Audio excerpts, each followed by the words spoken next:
who needs to hear this today, but a huge part of your confidence is actually going to come from taking the inspired action.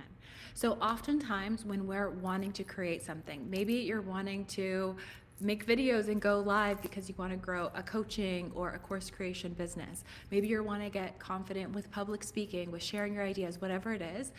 So often we feel like the only answer is to watch more videos and read another book, but I want to share with you that a huge part of the confidence will come from taking the inspired action. So there's nothing against informing yourself. There's nothing against reading a book or anything like that. But careful of your balance between creation and consumption, because a huge trap that people fall into is consuming, consuming, consuming. I need another book. I need another course. I need another video. I need to read another blog. And before you know it, you've spent, let's say in a week's time, you've spent 6 days consuming and you still haven't taken action.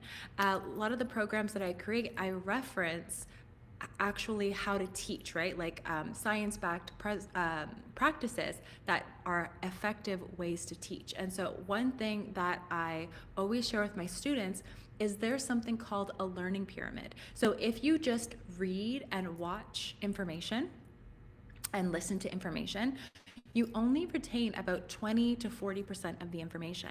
But when you go out and you actually teach the information, so you share it with a friend, you share it in a live stream, you share it in a video, you teach to your dog, whatever it is, you've retained 90% of the information. So if all you're doing is taking in more information, but you're not utilizing it, you're not embodying it, you are not even retaining it. So even though it feels like you're productive because you're taking in more information, it's not actually as productive as it feels because you're not actioning it, therefore not creating those new neural pathways that will bring it in. So I remember when I was starting Yes Supply, I was so nervous to do a live stream like this, so nervous to speak in front of a room, so nervous even to raise my hand and speak up in a meeting. Whenever I would think about sharing my ideas, I literally had a vision of people throwing tomatoes at me, having this mean look on their face saying, like, your ideas are stupid, like that's never gonna work. And so because of this internal picture, I kept quiet. But once I had the vision for creating something like Yes Supply, and if you have the vision for creating something that's bigger than you, it's important to think about who is that version of you who could actually bring it into existence. And so I knew that the version of Reese who'd be able to impact thousands of people and share my message was not afraid of speaking up to two to three people, was not even afraid of speaking up to 50 people or 100 people. And so I worked on cultivating that within myself. And so at first I was afraid, but I did it anyway. I actually signed up for a public speaking training called Toastmasters, even though I was scared, even though literally my body was shaking, and I forced myself outside of my comfort zone until I rewired those new neural pathways and was able to teach myself, okay, this is actually safe. No one's gonna throw tomatoes at me. No one's gonna throw shade at me. And even if they did, that says more about them than it says about me. And I started to do live stream. At first, I just practiced in front of the mirror. So we all know that there's so much science behind visualization and mental rehearsal. So I would mentally rehearse myself sharing my message or my story or my speech. I would sit in front of the mirror and practice it, or I would stand in my room and practice it to the point that I actually went live. And sometimes my lives were so bad, sometimes I would forget what to say and I would just delete them after, right? That's the great thing about the internet. You can just delete it after it's gone, right? But then the more I did it, the easier it got. I got more positive feedback. I was able to see oh my gosh, I really can do that. And I continued on this path. And now I've taught hundreds of people in person and thousands of people online, but it wouldn't have started if I didn't take that inspired action. So when you're thinking of taking inspired action, it's normal that that little negative nagging voice in your head is going to show up and say, you can't do it. But that voice isn't truth. That voice is just your past programs trying to pull you back into who you used to be. And so what you need to do is allow your faith and your trust and your belief that you can create something greater, allow that to be bigger than that little voice in your head. And I also teach within Yes Supply Method and within Yes It's Yours. I also teach so many great subconscious reprogramming tools that allow you to release that little voice in your head and release that little limiting belief and release that little limiting emotion. So if you want access to Yes It's Yours, you can just type "It's Mine" down below, and you'll get the link for that. If you want to learn more about the Yes Supply Method, you can just type waitlist and you'll be the first to know when the doors open.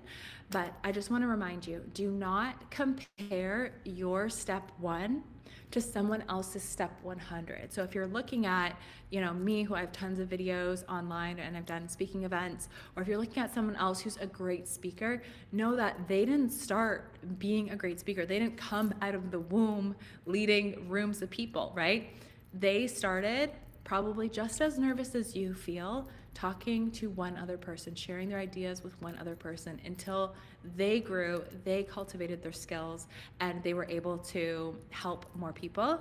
And so I want to remind you that that confidence is going to come from inspired action. Do not let your doubt and your fear be louder than that voice of faith and that voice of trust and that voice of knowing that what your purpose is so much greater. And the thing is, like, when you're thinking of procrastinating or you're worried about, like, what if I put in all this time and it doesn't work out? The thing is, the time is going to pass anyway. So you might as well move towards what it is that you want. And best case scenario, it all works out better than you ever could have imagined. And worst case scenario, you are able to cultivate a skill set in what it is that you want to do, right? So I remember when I had that thought when I was starting Yes Supply, I wanted to post motivational and empowering content online. And I had this fear, well, what if it doesn't work out? But I realized if it does work out, it's going to be the greatest thing ever. And if it doesn't work out, I've developed skills in the things that I'm excited about and believe in anyway. And I can use those skills maybe for another career, maybe for another aspect of my portfolio, for another passion. So when you put your effort and your love and your energy into something, none of that is lost. None of that is wasted. Everything that you put that energy in can be used for good. And so the only thing that will hold you back is you continuing to hold yourself back. And I encourage you to follow that inspired action and wherever it takes you. So if you love this, if you want to learn more about how to use the subconscious tools for yourself, I teach this inside Yes It's Yours. I teach my 5-step process to creating the reality that I wanted. And if you want to dive deeper into this to learn how to use it for yourself and for your coaching clients, then just type waitlist below and I'll send you the link so that you can get on the waitlist for something very exciting that's coming. So we have the Yes Supply Method that's going to be opening its doors very soon, and we have new ways that you can actually join the Yes Supply Method. One that has not yet been released ever, it's brand new, and one that has not been around since before the pandemia. So thank you so much for watching. If you have any questions, feel free to send me a message. I'd love to talk to you. And thanks so much for watching.